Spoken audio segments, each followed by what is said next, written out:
Assalamualaikum warahmatullahi wabarakatuh. Teman-teman, selamat datang kembali di Warung Kopi Kripto Tarakan Vision FX. Sebelumnya saya ucapkan terima kasih pada teman-teman yang sampai hari ini masih setia menemani nongkrong di Warung Kopi Kripto Tarakan Vision FX.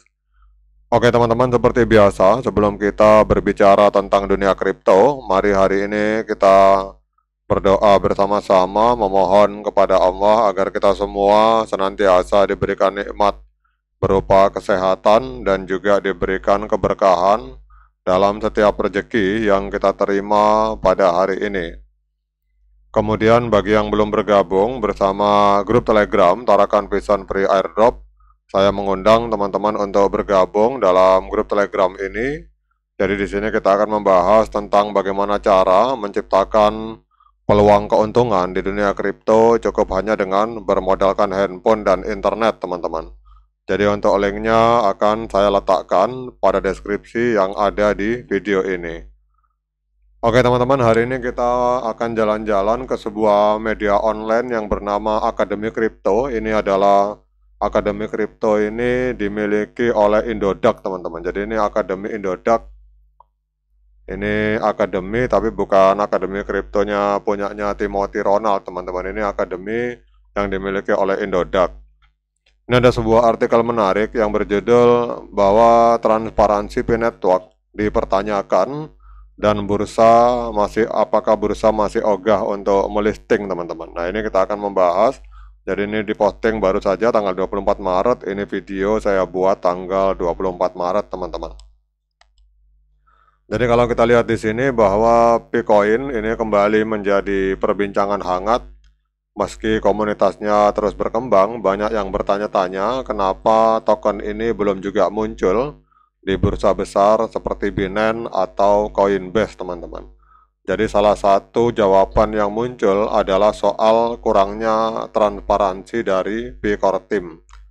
Menurut laporan terbaru dari BH News, kekhawatiran utama datang dari ketidakjelasan mekanisme tokenomics Bitcoin, terutama terkait sistem locking dan burning token, dan ini menjadi penghalang utama bagi exchange besar yang memiliki standar transparansi ketat sebelum menerima token untuk listing, teman-teman.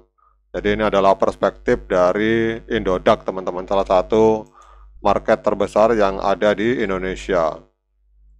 Kemudian di sini dinyatakan bahwa seorang analis kripto yang bernama Dr. Altcoin menyebut bahwa sejak awal Core Team belum menunjukkan komunikasi terbuka soal bagaimana miliaran token P itu akan dikunci, dibakar atau dialirkan ke pasar, teman-teman. Dan hal ini menimbulkan spekulasi adanya potensi manipulasi pasar yang bisa dilakukan oleh Core Team, teman-teman. Jadi ini adalah pendapat dari Dr. Altcoin. Jadi ketika bursa besar menilai sebuah aset, aspek tokenomik yang jelas dan terukur itu adalah faktor krusial. Jadi ketidakpastian ini membuat mereka memilih menahan diri untuk menghindari resiko regulasi dan reputasi, teman-teman. Kemudian sebagai tambahan di sini untuk terus mengikuti perkembangan penting seperti ini secara real time, ini teman-teman bisa mengikuti kanal media sosial resmi dari Indodax, teman-teman. Jadi Indodax ini punya media di Instagram, YouTube, dan Telegram serta di platform X. Oke, kita lanjut, teman-teman. Kemudian kondisi pasar pun tidak bersahabat. Data dari media yang sama menyebutkan bahwa harga Bitcoin sempat jatuh hingga 0,87, jauh dari puncaknya di 2,98. Jadi saat ini harga token hanya bertahan di kisaran $1 dengan tekanan jual terus mengalami peningkatan, teman-teman. Meskipun ada upaya pengurangan sirkulasi, sekitar 10 juta token dihapus dari peredaran, namun langkah ini belum cukup untuk mengangkat kepercayaan pasar, teman-teman.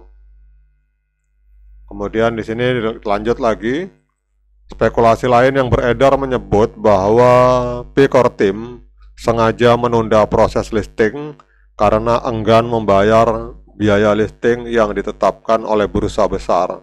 Jadi mereka diduga menunggu hingga mendapatkan penawaran listing gratis seperti yang kadang diberikan pada proyek-proyek kripto populer, teman-teman. Namun strategi ini justru memperburuk citra proyek di mata investor baru. Tanpa akses pasar resmi, pengguna baru kesulitan membeli atau memperdagangkan token secara sah, teman-teman. Nah, ini yang agak repot, teman-teman, kalau masalah ini. Jadi saya melihat bahwa Dr. Nicholas Kokalis dan istrinya, Cheng Diaofan, itu menyatakan bahwa P-Network itu unkompromi, jadi tidak ada kompromi, tidak akan membayar biaya listing, teman-teman. Sementara di sini kelihatannya market itu kepingin, mereka menginginkan agar P-Network itu membayar biaya listing kalau mau di listing, teman-teman. Jadi memang kondisinya agak repot ini, idealisme berbicara dengan situasi yang ada di dunia nyata, teman-teman. Jadi core team secara idealis tidak mau membayar, tetapi market maunya bayar. Jadi untuk gambaran saja, teman-teman. Jadi untuk listing di di salah satu market di Indonesia, tidak perlu saya sebutkan namanya, itu kita mendaftar saja harus bayar 1 miliar, teman-teman. Itu pengalaman saya pribadi, mendaftarkan koin saja itu harus bayar 1 miliar, itu belum tentu di listing. Nah, apalagi tidak membayar, teman-teman. Nah, kalau sekelas market Binance tidak mungkin 1 miliar rupiah, pasti harganya bisa bermiliar-miliar. Cuma yang jadi persoalan adalah core team memiliki idealisme, mereka tidak akan pernah membayar, teman-teman, karena ada kalimat unkompromi, malah market yang harus lolos KYB. Jadi market yang harus mengajukan diri untuk melakukan listing P dan akan diseleksi oleh core team apakah Anda layak untuk melisting koin P atau tidak. Jadi sementara dari perspektifnya Indodax ini harusnya P-Network yang membayar, tetapi dari sisi core team, dari sisi P-Network harusnya market yang mendaftar. Nah, itu agak repot, teman-teman ini. Jadi ini teman-teman, bagaimana pendapat teman-teman tentang pertempuran antara idealisme core team melawan realita, fenomena, kenyataan yang ada di dunia kripto, bahwa pada saat kita mau listing kita harus bayar, teman-teman.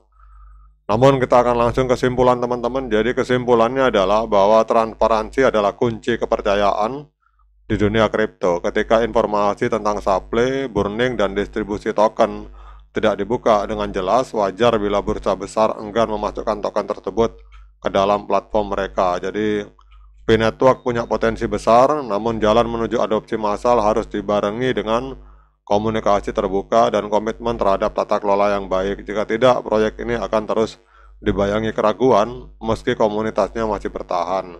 Jadi sekali lagi, teman-teman, jangan terpengaruh dengan apapun yang dituliskan, karena ini sekali lagi ini adalah perspektif dari market, teman-teman. Jadi kita tahu Indodax adalah exchange, jadi otomatis Indodax membawa perspektif dari market, sementara perspektif dari core team tidak seperti ini.